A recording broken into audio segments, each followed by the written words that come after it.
2017 ang pinatalsik sa pwesto bilang alkalde ng Iloilo City si Jed Mabilog matapos ideklarang guilty ng Office of the Ombudsman sa salang serious dishonesty relative to his unlawful acquisition of wealth. At makalipas po ng 8 taon ay aming nakapanayam ang dating alkalde para alamin ang kanyang saloobin matapos gawaran ng executive clemency ni Pangulong Ferdinand Marcos Jr. Narito po ang ibang detalye sa aking exclusive report.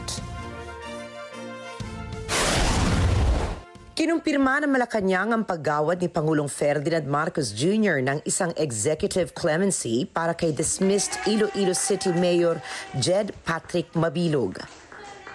Kaakibat nito, sinabi ni Executive Secretary Lucas Bersamin na dahil sa executive clemency, inaalis na rin lahat ng multa o parusang kaakibat ng administrative case na sanhi ng pagkatanggal niya sa pwesto.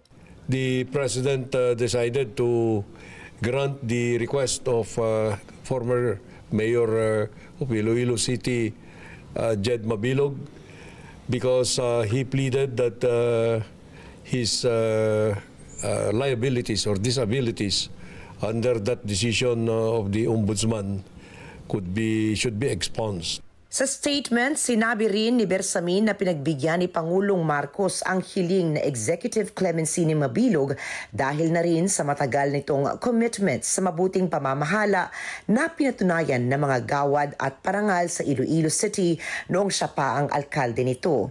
Biyernes ng umaga na matanggap ni Mabilog sa kanyang tahanan sa Molo, Iloilo ang pirmadong liham ni Executive Secretary Lucas Bersamin. Ano po una sumagi sa isipan niyo muna?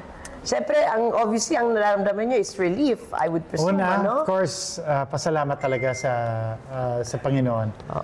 I've been praying for this for the last 7 years, that the truth will come out. And, of course, nagpapasalamat ako sa lahat na tumulong na makukuha ko nito. And I know that there's a lot of vetting, there's a lot of checking to ensure that I really deserve this. And I thank again the President Ferdinand Bongbong Marcos Jr. for granting me the executive clemency and restoring whatever rights that I lost. Tinanggal ng ombudsman sa pwesto si Mabilog matapos mapatunayang guilty noong 2017 sa kasong dishonesty at hindi maipaliwanag na yaman na nagkakahalaga ng 8.9 na milyong piso. Subalit nanindigan si Mabilog na politika ang ugat sa mga isinampang kaso laban sa kanya, kabilang na ang pagsasama sa kanyang pangalan sa drug watch list ni dating Pangulong Rodrigo Duterte. I had about 50 cases have been filed against me and all 49 have been dropped and dismissed. At saka ito na lang isa ang natira. Yung isa natitira lang. Isa natitira kasi it all started because of politics. Yun nga, nanalo po ako noong 2010 and then in 2013 and in 2016.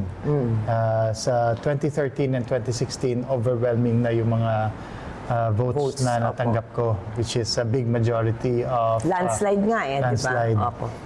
And in 2014, kinilala po ako na one of the world's outstanding mayor.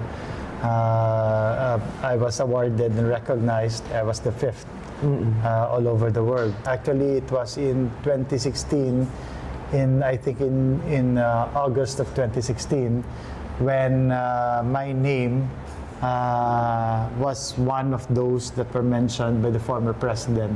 And by the former president, we mean? By the former president, Rodrigo Duterte, that I was in the drug personality as a drug protector. Although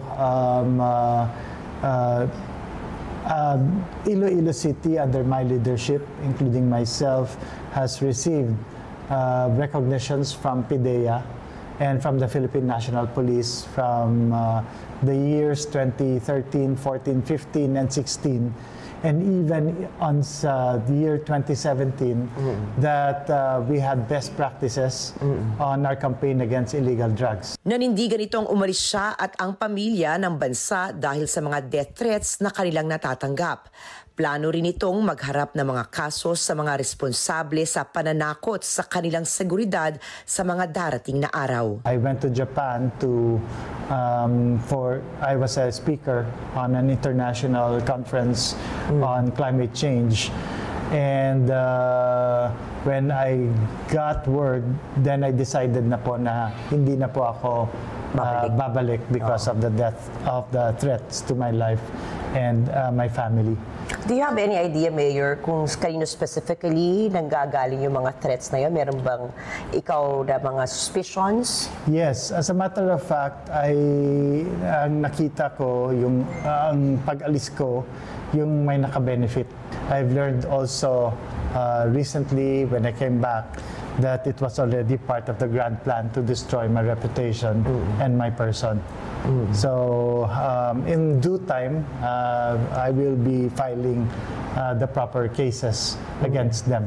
Meron po akong mga hawak na mga resibo and witnesses to testify in the proper time. Sa kabila ng 7 taong nawala sa Pilipinas at sa serbisyo si Mabilog, tinitignan pa rin itong isang blessing ang naging mapait na karanasan. What was your life when you went to the United States?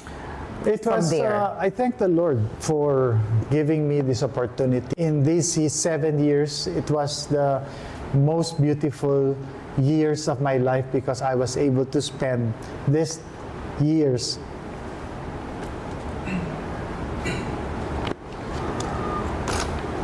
with my family. And I have also realized that after God, it should be family first. Naniniwala naman si dating Chief Presidential Legal Counsel Salvador Panelo na pabuya sa ginawang paninira ni Mabilog kay dating Pangulong Rodrigo Duterte ang ibinigay na executive clemency sa dating Iloilo Mayor. Ricky Mathay para sa Mata ng Agila International. Trusted, connected, on point.